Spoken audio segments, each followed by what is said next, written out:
Next job fair কবে হবে না হবে তার জন্য আমরা অপেক্ষা করব না।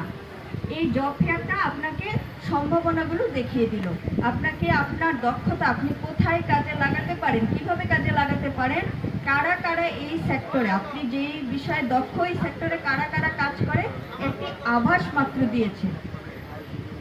যেই অর্গানাইজেশনগুলো কাজ করে সবসময় কিন্তু তারা আমাদেরকে চামচে করে খাইয়ে দেয় না, তারা শুধু রেসিপিটা হয়তো দিয়ে দেয়, মূল দায়িত্ব কিন্তু আপনার।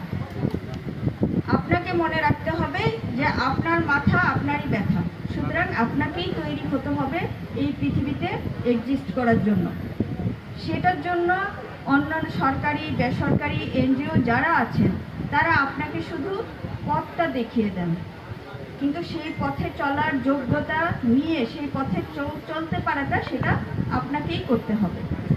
আমরা বলি ইদানিং যে আমাদের ছেলেমেয়েরা পরিশ্রম করতে চায় না, কিন্তু আমি বিশ্বাস করি আমাদের ছেলেমেয়েরা তার পছন্দের কাজ পেলে পরিশ্রম কাকে বলে সেটা দেখিয়ে দেয়, কিন্তু কাজটা তার পছন্দের হতে হবে, তার পছন্দের কাজ এবং যারা জব দিচ্ছে তাদের চাহিদা দুটি যদি একসাথে মেলে, যেটাকে বলে ইকুইলিব্রিয়াম, সেখানে মিললে তারপরে তারা অবশ্যই সে জায়গায় ভালো করবে। তো যারা জব খুঁজছে তাদেরকেও দেখতে হবে যে তার পছন্দের জায়গাটা কোথায় কোথায় আছে, সেটা দেখার কিন্তু এখন অনেক উপায় আছে। এরকম জব ফেয়ার মাঝে মাঝেই হয়, মানিকগঞ্জে বেশ কয়েকটি হয়েছে। ধন্যবাদ গণকল্যাণ ট্রাস্টকে যে অনেকগুলো সংগঠনকে একত্রিত করে এরকম একটি জব ফেয়ারের আয়োজন করার জন্য।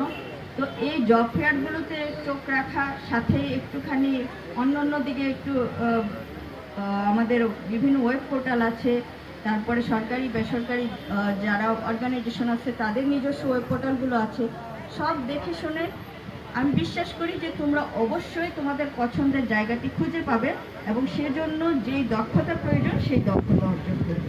যেই জায়গাতেই তুমি যাও যদি দক্ষ না হও তাহলে দেখা যাবে যে একটা সময় যে তুমি আগাতে পারছো না, তখন তুমি নিজে নিজে হতাশ হয়ে যাবে যে এটা তো আমার পছন্দের জায়গা ছিল, আমি তো পারতাম কিন্তু